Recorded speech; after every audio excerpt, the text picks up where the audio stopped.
জাতিসংঘের ৮০তম সাধারণ অধিবেশনে যোগ দিতে যুক্তরাষ্ট্রের নিউ ইয়র্কের উদ্দেশ্যে রওনা দিচ্ছেন প্রধান উপদেষ্টা ডক্টর মোহাম্মদ ইউনূস। রাত ১টা ৪০ সফর সঙ্গীদের নিয়ে একটি বাণিজ্যিক ফ্লাইটে ঢাকা ছাড়ার কথা রয়েছে তার।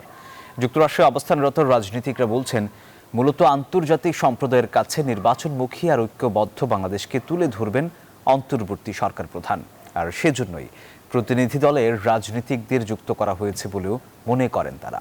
নিউ ইয়র্ক থেকে মারুফা রহমানের রিপোর্ট। জাতিসংঘ সাধারণ পরিষদের অধিবেশন, বিশ্ব নেতাদের বার্ষিক এই সম্মেলনে অংশ নিতে স্থানীয় সময় সোমবার বিকেলে নিউ ইয়র্ক পৌঁছবেন প্রধান উপদেষ্টা প্রফেসর মোহাম্মদ ইউনূস। তার সাথে সরকারের ৭ উপদেষ্টা ছাড়াও আসছেন অন্যান্য নীতি নির্ধারকরা। প্রথমবারের মতো ক্ষমতার বাইরে থাকা রাজনৈতিক দলের নেতারাও যুক্ত হচ্ছেন এবারের সম্মেলনে। বিএনপি নেতা মির্জা ফখরুল ইসলাম আলমগীর ও হুমায়ুন কবির, জামায়াতের সৈয়দ আব্দুল্লাহ মোহাম্মদ তাহের ও এনসিপির আক্তার হোসেন, এই ৪ নেতা আসছেন সরকারি প্রতিনিধি দলে। এ ঘটনায় উচ্ছ্বসিত নিউ ইয়র্ক বিএনপি নেতারা বলছেন, নির্বাচন ও সংস্কার নিয়ে কিছু বিতর্ক থাকলেও বাংলাদেশ যে নির্বাচনমুখী, উন্নয়ন সহযোগীদের সেই বার্তা দিতে চায় অন্তর্বর্তী সরকার।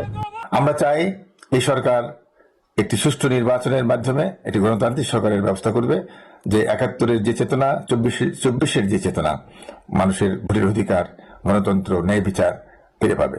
আমরা প্রবাসীরা ভালো থাকলে বাংলাদেশ ভালো থাকবে। যারা বাংলাদেশের বিরুদ্ধে চক্রান্ত করছে, হুমকি ধমকি দিচ্ছে, আইন নিজের হাতে নিচ্ছে, তাদেরকে আমরা শান্তিপূর্ণভাবে প্রতিহত করব। আর রাজনীতিকদের হাতেই যে দেশ এবং তারা যে দেশের বৃহত্তর স্বার্থে একতাবদ্ধ, সেটি জানান দিতেই ডক্টর মোহাম্মদ ইউনূসের ব্যতিক্রমী এই উদ্যোগ বলে মনে করেন জামায়াতে ইসলামী। এই যে মেজর ৩টা রাজনৈতিক দল, তাদের প্রতিনিধিরা, তারা কিন্তু বিভিন্নভাবে বাংলাদেশের সরকারে পক্ষে বিপক্ষে কন্ট্রিবিউট করবে। সো তাদেরকে সাথে নিয়ে ভবিষ্যৎ বাংলাদেশ গড়ার একতাবদ্ধ যে মেসেজ, সেই মেসেজটা এই সফরের মাধ্যমে ডক্টর মোহাম্মদ ইউনূস দিতে যাচ্ছেন। সফরসূচি অনুযায়ী ২৬ সেপ্টেম্বর জাতিসংঘ সাধারণ পরিষদে বাংলায় ভাষণ দেবেন অধ্যাপক ইউনূস।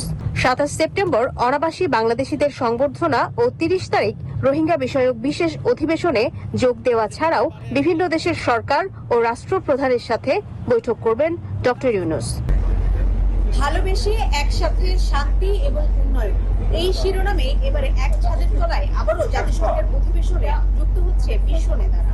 যে সময়ে এই সংগঠনটি সবচেয়ে বেশি তহবিল সংকটে ভুগছে, সেই সময়ই বাংলাদেশের অন্তর্বর্তী সরকার ডক্টর মোহাম্মদ ইউনূস আসছেন ৩০ সেপ্টেম্বর রোহিঙ্গা ইস্যুকে একটি সমাধানের পথে নিয়ে যাওয়ার জন্য। এখন দেখার বিষয়, এই তহবিল সংকটের মধ্যে এই রিফিউজি ইস্যুটি কতখানি কার্যকর ভূমিকা নিতে পারে। মারুফা রহমান, নিউজ 24, জাতিসংঘ, নিউ ইয়র্ক।